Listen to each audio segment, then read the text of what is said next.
আমার লাইফে এটাই ফার্স্ট টাইম আমি আমার নিজের চোখে কালো বিনি চাল দেখেছি। আর তোমরা দেখতে পাচ্ছ বিনি চালের পানি আর বিনি চালগুলা কিন্তু দুটোটাই একদম ঘন কালো। বাট এই বিনি ভাতগুলো খেতে এত যে মজা সেটা আমি তোমাদের জাস্ট বলে বোঝাতে পারবো না। সো এই বিনি চালগুলো আমরা কিভাবে রান্না করলাম সেটা শেয়ার করবো আজকে তোমাদের সাথে। রাঙামাটিতে আমি বহুবার কালো বিনি চালের বড়া পিঠা, ভাপা পিঠা খেয়েছি অ্যান্ড এই পিঠাগুলো খেতে আমার অনেক ভালো লাগে। বাট আমার এত বড় জীবনে আমি কখনো কালো বিনি চালের ভাত খাই নাই আর নিজের চোখে দেখিও নাই যে কালো বিনি চালগুলো কেমন। কয়েকদিন আগে আমি আমার পেজে একটা ভিডিও আপলোড করেছিলাম যে এই বিনি চালগুলো বাবা রাঙামাটি থেকে কিনে নিয়ে এসেছিল, যেগুলোর দাম পড়েছিল কেজি 120 টাকা করে।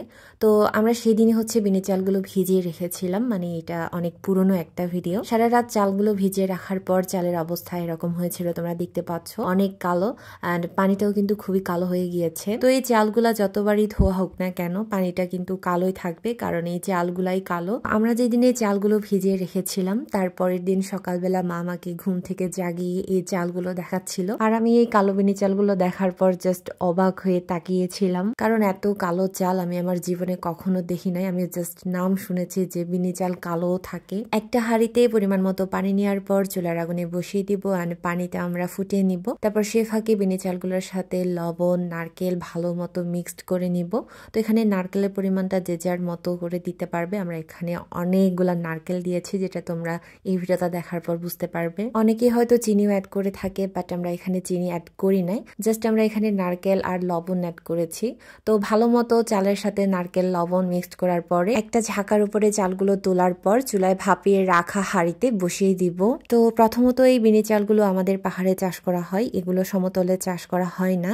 আর যেহেতু আমাদের পাহাড়েই চাষ করা হয় তাই এগুলো আমাদের পাহাড়ের ফসল, আমাদের ফসল। দ্বিতীয়ত এমন অনেক অনেক শব্দ আছে যেগুলো আমাদের কালচারাল শব্দ থেকে পরিবর্তন করে ভিন্ন করে বিভিন্ন পত্রিকা, বই বা বিভিন্ন জায়গায় ছাপানো হয়েছে, কিন্তু তাই বলে কি সেটা আমাদের শব্দ হয়ে গেল?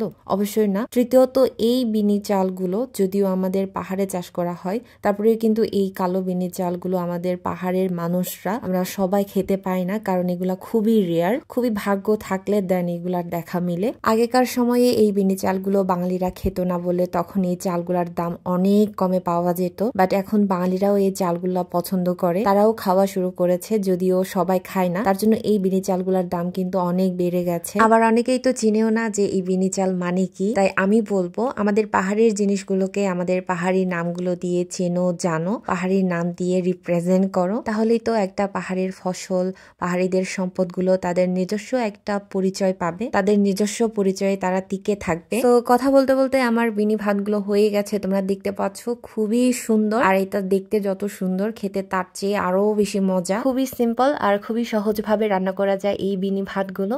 সো তোমাদের কার কার ভালো লেগেছে অবশ্যই কমেন্ট করে জানাবে, সে সাথে কার কার পছন্দ সেটাও জানাবে। আমি আজকে বিদায় নিচ্ছি, দেখা হবে নতুন আরেকটি ভিডিওতে নতুন কোনো রেসিপি নিয়ে। সে পর্যন্ত সবাই ভালো থেকো, সুস্থ থেকো, নিরাপদে থেকো। Tata, by.